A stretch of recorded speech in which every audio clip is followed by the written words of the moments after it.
जय श्री कृष्ण। श्री रामचरितमानस के बाल कांड में आप सभी भक्तों का स्वागत है।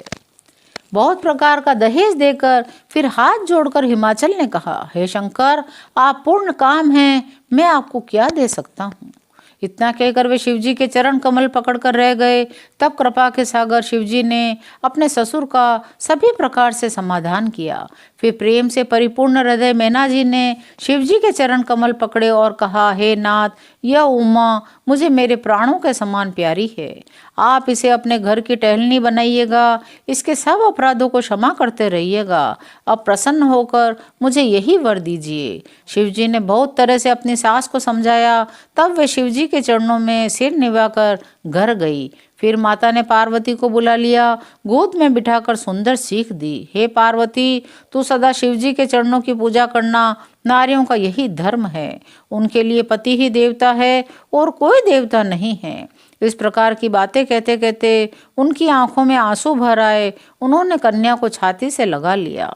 फिर बोली, विधाता ने स्त्री जगत को जगत में पैदा ही क्यों किया? पराधीन को सपने में भी सुख नहीं मिलता। यूं कहती हुई माता प्रेम में अत्यंत विकल हो गई। परंतु कुसमय जानकर कि दुख करने का अवसर नहीं है, ऐसा जानकर उन्होंने धीरज धरा।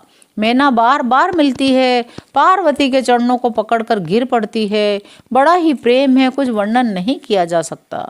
भवानी सब स्त्रियों से मिल भेंट कर फिर आकर अपनी माता के हृदय से जा लिपटी। पार्वती जी माता से फिर मिलकर चली। सब किसी ने उन्हें योग्य आशीर्वाद दिए। पार्वती जी फिर कर माता की ओर देखती जाती थी। तब सखियां उन्हें शिवजी के पास ले गई। महादेव जी सब याचकों को संतुष्ट कर पार्वती के साथ घर को चले कैलाश की ओर गए। सब देवता प्रसन्न होकर फूलों की वर्षा करने लगे। आकाश में सुंदर नगाड़े बजने लगे। तब हिमवान अत्यंत प्रेम से शिवजी को पहुंचाने के लिए साथ चले। वृषकेतु जी ने शिवजी ने बहुत तरह से उन्हें संतोष कराकर विदा किया। पर्वतराज हिमाचल तुरंत घर आए। उन्होंने सब पर्वतों और सरोवरों को बुलाया।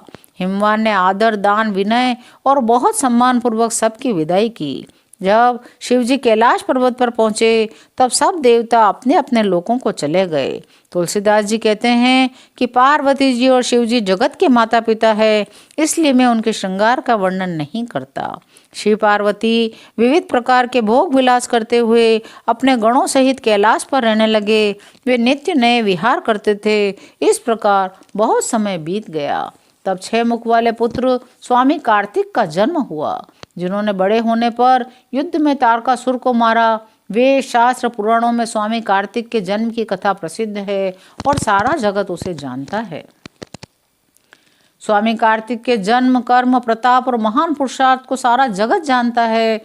इसलिए शिवजी के पुत्र का चरित्र संक्षेप से कहा गया है। शिव पार्वती के विवाह की इस कथा को जो स्त्री पुरुष कहेंगे और गाएंगे, वे कल्याण के कार्यों, विवाह आदि मंगलों में सदा सुख पावेंगे।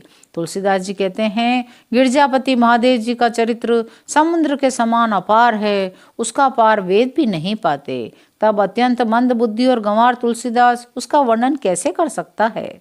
शिव जी के रसीले और सुहावने चरित्र को सुनकर मुनि भरद्वाज जी ने बहुत ही सुख पाया। कथा सुनने की उनकी लालसा बहुत बढ़ गई। नेत्रों में जल भर आया, रोमावली खड़ी हो गई।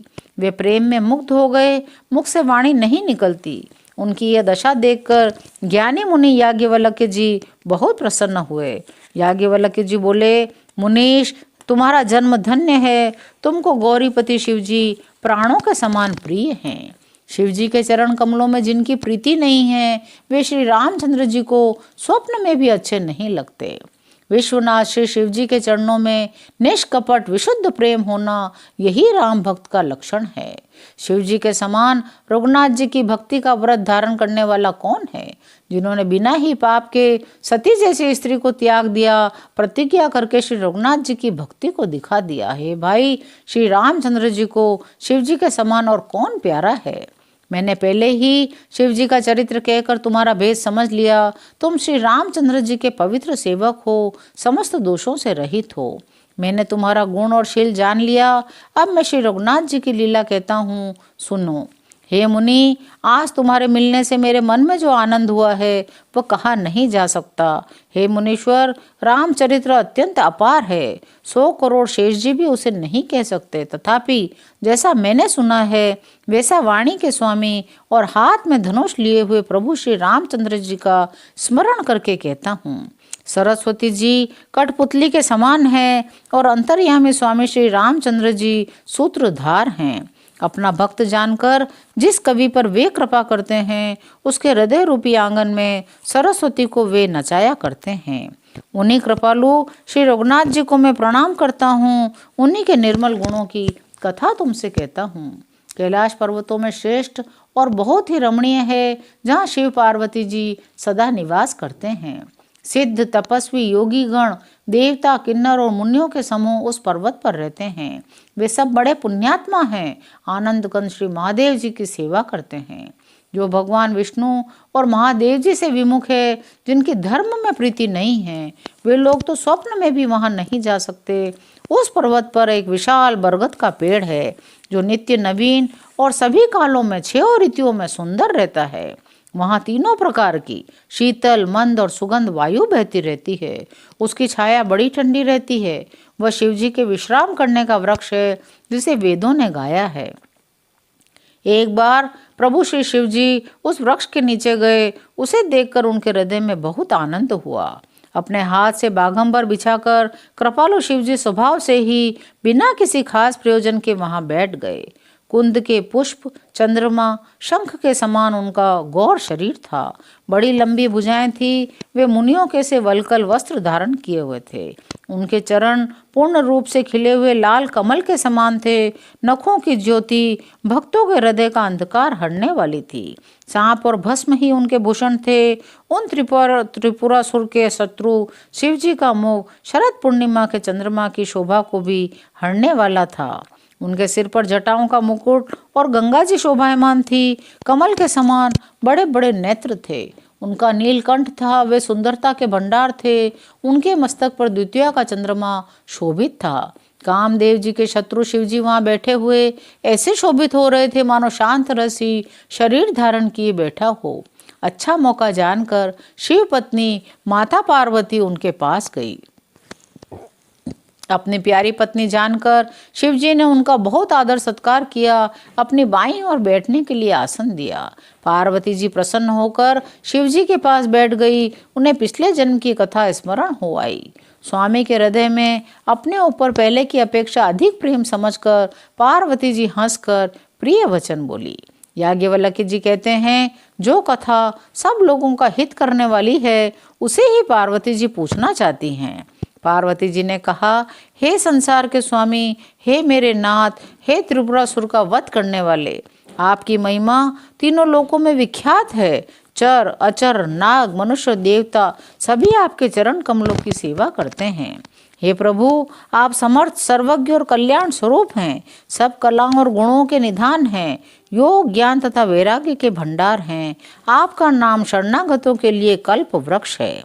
हे सुख की राशि, यदि आप मुझ पर प्रसन्न हैं और सचमुच मुझे अपनी दासी या अपनी सच्ची दासी जानते हैं तो हे प्रभु, आप श्री रघुनाथ जी की नाना प्रकार की कथा कहकर मेरा अज्ञान दूर कीजिए।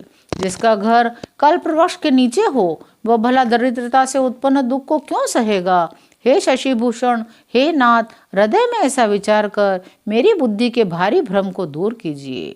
हे प्रभु, जो परमार्थ तत्व की ज्ञाता और वक्ता मुनि हैं, वे श्री रामचंद्र जी को अनादि ब्रह्म कहते हैं और शेष सरस्वती वेद और पुराण सभी श्री रघुनाथ जी का गुण गाते हैं। हे कामदेव के शत्रु, आप भी दिन रात आदर पूर्वक राम राम जपा करते हैं। ये राम वही अयोध्या के राजा पुत्र हैं या अजन्मा निर्गुण अगोचर कोई और राम हैं। यदि वे राजपुत्र हैं तो ब्रह्म कैसे हैं, और यदि ब्रह्म हैं तो स्त्री के विरह में उनकी मति बावली कैसे हो गई। इधर उनके ऐसे चरित्र देखकर उधर उनकी महिमा सुनकर मेरी बुद्धि अत्यंत चकरा रही है। यदि इच्छा रहित व्यापक समर्थ ब्रह्म कोई और है तो हे नाथ, मुझे उसे समझा कर कहिए, मुझे नादान समझकर मन में क्रोध न लाइए। जिस तरह मेरा मोह दूर हो वही कीजिए। मैंने पिछले जन्म में वन में श्री रामचंद्र जी की प्रभुता देखी थी, परंतु अत्यंत भयभीत होने के कारण मैंने वह बात आपको नहीं सुनाई। तो भी मेरे मलिन मन को बोध न हुआ, उसका फल भी मैंने अच्छी तरह से पा लिया है। आज की कथा यहीं विराम लेती है। शेष अगले अंकों में। जय श्री राम।